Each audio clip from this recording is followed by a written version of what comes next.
figure shows a cross section of a light pipe made of a glass fiber of refractive index 1.68.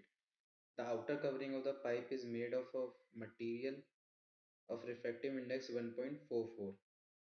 What is the range of the angle of incident rays with the axis of the pipe for which total internal reflections inside the pipe take place as shown?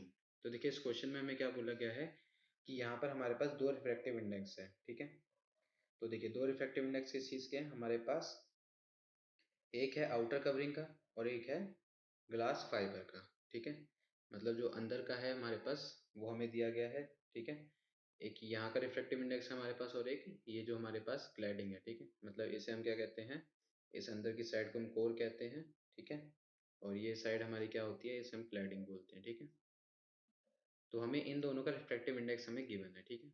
चलिए, तो यहाँ पे हमें ये बोला गया है कि यहाँ पर जो एंगल आई है हमारा, ठीक है, यहाँ पे एक एंगल जो आई है हमारा, इस एंगल आई की कितनी मैक्सिमम वैल्यू होनी चाहिए ताकि जो हमारी ये पाइप है टोटल इंटरनल रिफ्लेक्शन को अपने, मतलब इस पाइप के अंदर टोटल इंटरनल रिफ्लेक्शन होती रहे, ठीक है। कि हमें इस आई की वैल्यू कितनी रखनी होगी, तो हमें ये बताना है यहाँ पर, ठीक है। चलिए सबसे पहले हम क्या करेंगे कि टोटल इंटरनल रिफ्लेक्शन का केस है, तो हम पहले ये समझ लेते हैं टोटल इंटरनल रिफ्लेक्शन होता क्या है, ठीक है।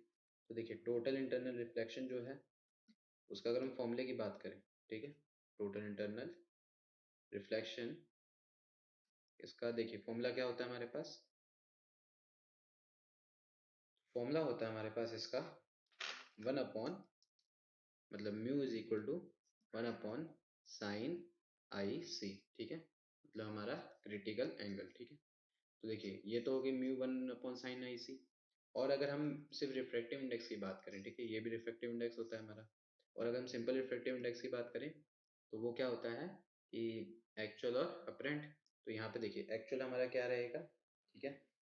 तो सबसे देखिए हम यहाँ के बात क्या बात करेंगे कि जो हमारा एक्चुअल है, ठीक है, एक्चुअल है वो क्या है, कोर। और अपरेंट क्या रहेगा हमारा, क्लैडिंग। इसकी जो वैल्यू है 1.68 दी गई है और इसकी वैल्यू 1.44 दी गई है, ठीक है। चलिए, तो यहाँ से हम क्या निकालेंगे कि कोर का, ठीक है, मतलब हम कह देंगे कि जो कोर है हमारा ये म्यू 2 है और ये हमारा म्यू 1 रहेगा, ठीक है। ये म्यू 2 और ये म्यू 1 रहेगा हमारा। तो देखिए यहाँ से हम क्या कह सकते हैं कि जो हमारा, कि हमारी जो वैल्यू होगी, ठीक है, मतलब ये होगा म्यू 2 अपॉन म्यू 1, ठीक है। अब देखिए इसको और इसको अगर हम कंबाइन करें तो हम क्या कह सकते हैं कि जो म्यू 2 अपॉन म्यू 1 रहेगा वो क्या आ जाएगा हमारे पास, 1 अपॉन साइन आई सी आ जाएगा, ठीक है। 1 अपॉन साइन आई सी आ जाएगा। तो देखिए अब इसे सॉल्व करने के लिए क्या करेंगे हम, ठीक है, इनकी वैल्यूज पुट करते हैं। तो म्यू 2 देखिए, म्यू 2 कितना है हमारे पास, देखिए साइन आई सी, अगर हम साइन आई सी की सिंपल एक वैल्यू कहें तो साइन आई सी क्या होगा, म्यू 1 अपॉन म्यू 2, ठीक है, म्यू 1 अपॉन म्यू 2। तो म्यू 1 की वैल्यू कितनी है हमारे पास, इसकी वैल्यू हमारे पास है 1.44 और इसकी वैल्यू है 1.68, ठीक है। और अगर हम आई सी की वैल्यू निकालना चाहें, ठीक है, तो हम क्या लिखेंगे कि साइन इनवर्स ऑफ 1.44 और अपॉन 1.68, ठीक है। तो देखिए आई सी जो होगा हमारे पास वो कुछ अप्रोक्स या इक्वल टू कुछ एंगल आएगा 59 डिग्री का, ठीक है। अब देखिए तो अगर आई सी हमारा 59 आ जाता है, ठीक है, ये एंगल हमारा 59 होगा, तो ये एंगल आर कितना होगा, ठीक है। तो हम क्या लिखेंगे, फॉर एंगल आर, ठीक है। तो हम यहाँ क्या लिखेंगे कि फॉर एंगल आर, ठीक है। आर एंगल के लिए क्या होगा हमारे पास, 90 माइनस आई सी हम करेंगे, 90 माइनस आई सी, 90 माइनस आई सी कितना हो गया, मतलब आर इक्वल टू 90 माइनस 59, मतलब ये आ जाएगा 31 डिग्री। मतलब कि जो हमारा एंगल आर होना चाहिए उसकी वैल्यू कितनी होनी चाहिए, 31 डिग्री होनी चाहिए, ठीक है। चलिए, तो अब हमें क्या निकालना है कि जो बाहर ये हमारे पास आई एंगल है, ठीक है, ये जो एंगल बाहर आई है हमारे पास, इसकी मैक्सिमम वैल्यू कितनी होनी चाहिए। और ये जो आर है, और अभी इसने हमने आर की वैल्यू निकाली है 31, वो इसकी मैक्स वैल्यू, मतलब 31 से ज़्यादा अगर ये गई वैल्यू तो हमारा जो टोटल इंटरनल रिफ्लेक्शन है वो नहीं होगा इस केस के अंदर, ठीक है। तो मतलब ये जो वैल्यू है वो कैसी है, ये मैक्सिमम है, ठीक है। तो हम यहाँ लिख लेंगे मैक्सिमम वैल्यू है, ठीक है। ये आर की वैल्यू कैसी है, मैक्सिमम। तो देखिए अब हमें वो आई मैक्सिमम निकालना होगा, तो हम लिखेंगे अकॉर्डिंग टू स्नेल्स लॉ। ठीक है, अकॉर्डिंग टू स्नेल्स लॉ।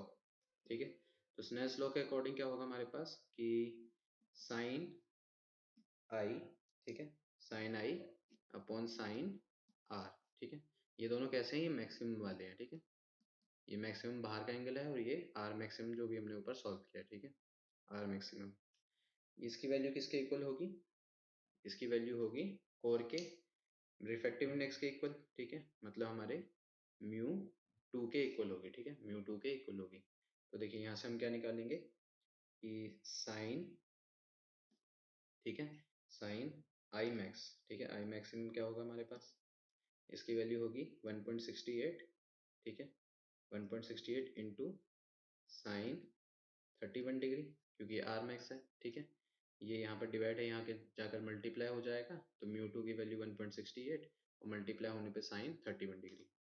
तो देखिए अगर आई मैक्स हमें चाहिए, ठीक है, आई मैक्सिमम, तो इसकी वैल्यू क्या होगी, इसकी वैल्यू होगी sine inverse 1.68 into sine 31 degree. ठीक है, 31 डिग्री।